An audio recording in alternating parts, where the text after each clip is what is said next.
Зијадин Села бара ново уставно уредување. За 24 анализа лидерот на едно од крилата на Алијансата за албанците порача дека државата треба да биде бинационална, оти таква била демографската реалност во Македонија. Каде што бараме да се смени тоа 20% во уставот, реков јас Душица. Епа, во уставот тоа произлегува од Рамковниот, а до Рамковен дојдовме со војна и ова е некој договор на кој што сите ставиле подпис за виден мир во државата. Да ми наметнувате и не е бинационална држава, политички ставови? Не, само дебатирам. Ова држава треба да биде бинационална држава. Ова држава е мултиетничка држава. Ова држава, реалноста демографска е бинационална со почитување и треба да се почитуваат и малцинските права. Се почитуваат максимално. Имам ли право јас да имам визија? Дали барате ново уставно уредување? Да.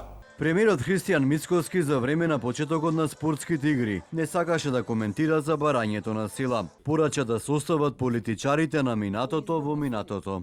Феденот, видете, овде нема ни Бадинтер, ни Уставен суд, овде има преубава енергија. Оставете ги политичарите на минатото во минатото. Села во 24 анализа посочи дека забелешките на законот за јазици од Венецијанската комисија не се обрзувачки.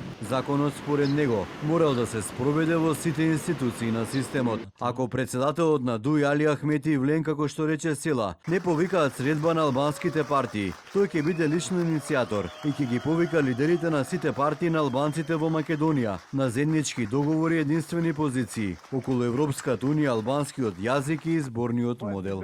Шумен dyr nga kreu I partisë.